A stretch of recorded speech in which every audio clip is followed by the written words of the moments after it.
Welcome back to another episode of Rock Boys Football, ranking the position groups for this Miami Hurricanes program heading into 2024. And every time I do one of these practices for whatever program you're doing, you kind of come away with certain takeaways.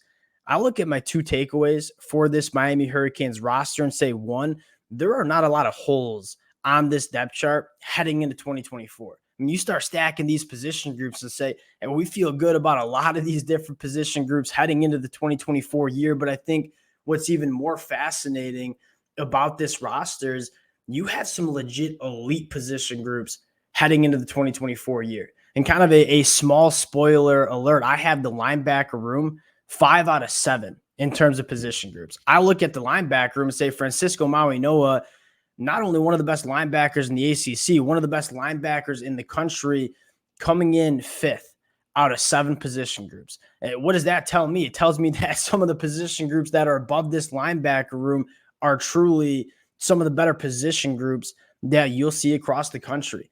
Fired up to get into this one. Before we do an as always, a massive shout out to the Miami Hurricane fans. The amount of support you guys show, whether we're previewing 2024, talking the recruiting trail, this stuff, it absolutely means the world. I can't thank you guys enough. If y'all do enjoy the content, consider subscribing to the channel. Much more importantly, I would love to hear from you guys in the comment section, whether you just want to rank your own position groups, talk about some of the hot takes that I had that you don't necessarily agree with. The best part about doing this is just chopped it up with you guys in the comment section, learning from you guys. So I would love to hear how you guys are feeling. And without further ado, let's get into this one. Now, the Miami Hurricane fans that have been rocking with the fellas the last couple of weeks and months, you guys kind of know what my number one position group is going to be. And really one of the major reasons I'm a believer in this Hurricanes program heading into 2024. Yes, we are a believer because Cam Ward comes to Miami in the transfer portal, one of the best quarterbacks in the country.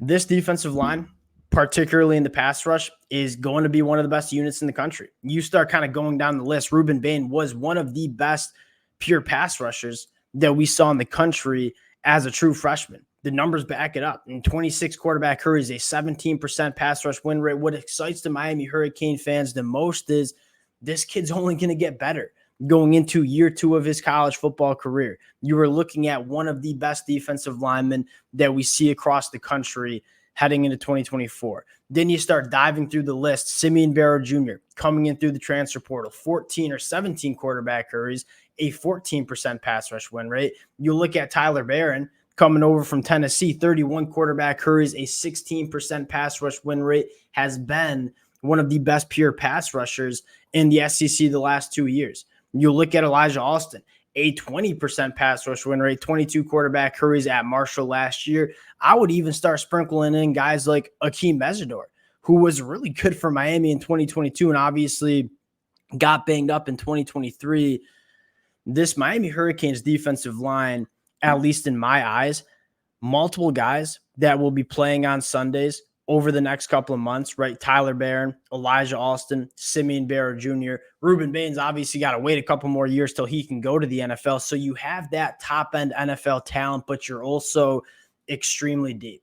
And we talked about, 6, 7, 8 defensive linemen that we have a lot of confidence in heading into 2024. Something that just doesn't get talked enough about is how important it is to be deep on the defensive line. You want to rotate those bodies throughout 4 quarters, keep them fresh. But I think more importantly for Miami, you talk about winning games late in the season, making a college football playoff run. You have to be deep along the lines of scrimmage. You look at Georgia the last couple of years. You look at Michigan in 2023.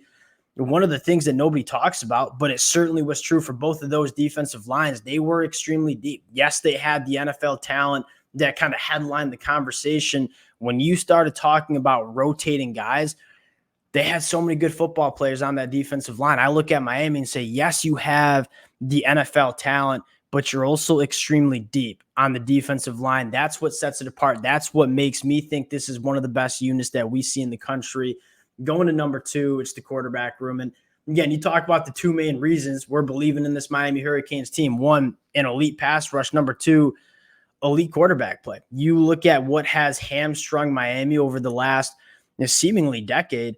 is having just inconsistency at the quarterback play. You look at these quarterbacks, and it often seemed like Miami was winning games in spite of the quarterback, not because of the quarterback. I think heading into 2024, this is not only the best roster around the quarterback Miami has had, they have a quarterback that they can win because of in Cam Ward. This is a guy that could have gone to the NFL. And I think what's exciting about Cam Ward is two things. One, there's still some meat left on the bone. I think there's a reason he decided to come back to college for one more year. He knows there's a little bit more development that can take place. He's got all the talent in the world in that arm. I think secondly, really good fit in terms of how Shannon Dawson wants this offense to look, the ball coming out quick, on time, accurately. That's what Cam Ward does at his best. And I think the playmaking ability that you just didn't have with Tyler Van Dyke is another added bonus. The quarterback play for Miami is going to be significantly better than what we saw the last couple of years. That's another reason we're believing in this Miami Hurricanes team. Going to number 3 in kind of a similar conversation, this running back room. You look at Damian Martinez coming in through the transfer portal. He's not included on this depth chart. I don't know why. And then you look at Mark Fletcher. I mean, two guys that go over 225 pounds. You look at how Mario Cristobal has built this program during the last couple of off seasons. It's been building to dominate teams along the line of scrimmage and be one of the most physically imposing programs in the ACC, specifically on the offensive line. Now you couple that offensive line with two running backs that are about as imposing as it gets. And you sprinkle in a true freshman, Jordan Lyle, you sprinkle in a guy like Chris Johnson, who has the speed of just about anybody in the country. There are just so many ways that Miami is going to be able to get this running game going. And on top of that, you look at Cam Ward, his numbers were elite in play action last year. Now, Washington State didn't go to play action very much because they couldn't run the football. It was one of the worst rushing offenses that we saw in the country. If you can have an elite ground game, which we fully expect Miami to have, and then you let Cam Ward operate off of play action, that's the recipe for this Miami Hurricanes offense. Fire me up for kind of that duo between Cam Ward and elite rushing attack. And when we talk about the rushing attack, it does start with the offensive line. And I want to start with guys that I just don't feel like get talked enough about. Jalen Rivers and Nez Cooper. I mean, two guys that are all ACC caliber offensive linemen. And a lot of the conversations go to guys like Francis Mauigoa, which the Miami Hurricane fans know he is going to be a stud for Miami over the next couple of years. Jalen Rivers and Nez Cooper have been absolutely dominant for Miami the last couple of years. You're bringing Zach Carpenter, one of the more experienced centers, kind of just a plug-and-play guy that you feel really confident is just going to take over for Matt Lee, and you're not really going to miss a beat. And then you have Francis Mauigoa, who had some growing pains early in the 2023 year, which is to be expected for a true freshman starting at the offensive tackle spot.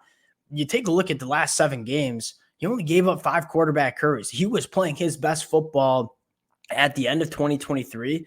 If he continues to take those steps, which we all are very confident that he does, you're looking at another all-conference tackle. And you look at the landscape of college football, so many programs have question marks about the offensive tackle spot. Miami's going into 2024, say Jalen Rivers, Francis Mauigoa, a lot of experience on the inside. We feel really good about what this offensive line can be. That's not to mention, Matthew McCoy, Tommy Kinsler, potentially Markel Belez, guys who are 6, 7, 8 on the offensive line, but would start on a lot of other programs across the country. This Miami Hurricanes team has a really solid starting 5, but some nice depth behind that. If you have to rotate some guys and kind of continue to put your best 5 out, that's kind of what separates this offensive line for me. Again, one of, if not the best offensive line in the ACC. It's coming in at number 4. Again, that just highlights how elite this team is with some top-end position groups. Coming in at number 4, another guy that is just criminally disrespected. We kind of talked about it earlier to start. Francisco Mauigoa was an absolute savage for Miami in 2023. You take a look at some of the numbers, 34 run stops with an average depth of tackle of 2.3 yards down the field.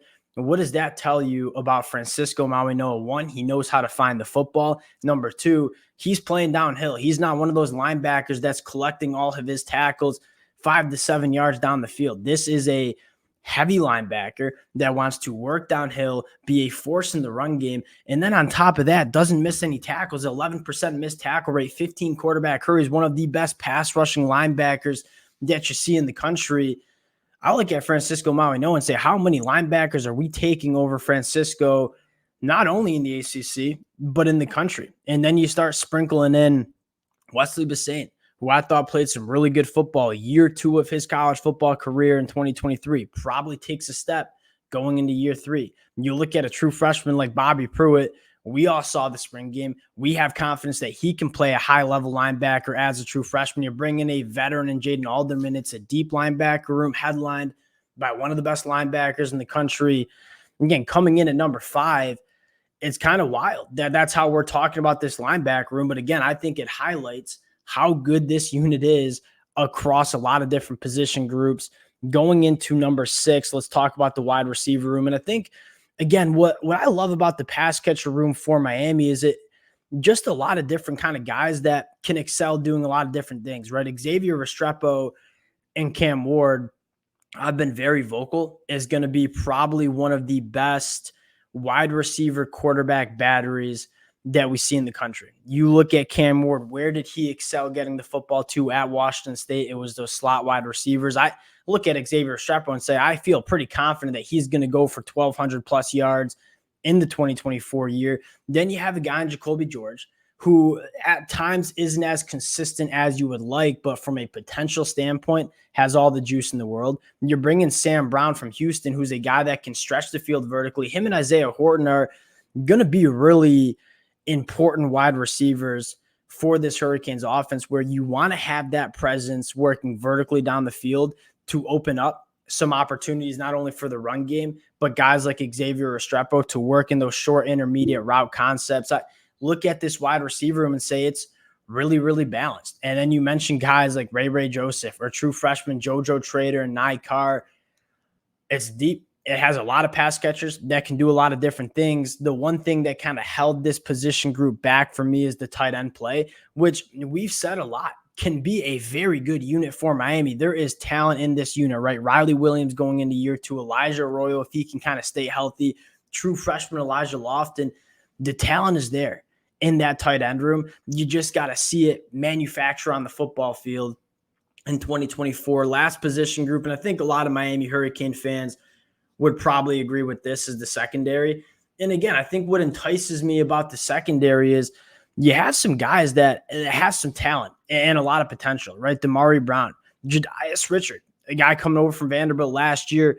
Again, long, fluid cornerback that just needs to put it together. I would throw Robert Stafford into that mix. It's really the only position group that there are kind of some unknowns, because the other position groups that we just talked about, like there are known quantities in those position groups that we feel really confident about. You look at the secondary and say it's relatively inexperienced. You're going to have some young cats playing a lot of football, guys like Damari Brown, Zaquan Patterson potentially. But you did bring some guys in that make you feel a little bit better, right? Daryl Porter Jr., Michelle Powell coming to play that nickel role, guys that have played a lot of football. So there is some experience, but it's really the only position group that there are some question marks about what this unit is going to look like. So we have them at number 7, but a position group that it wouldn't surprise me in the slightest if we get into the middle of October and we say, hey, this is a pretty damn good group for this Miami Hurricanes team in the 2024 year. That'll do it for the boys. Again, I would love to hear from you guys in the comment section how you stack these position groups heading into 2024. Appreciate you guys rocking with the fellas. If y'all do enjoy the content, consider subscribing to the channel. Appreciate you guys. We'll talk to y'all later. Peace.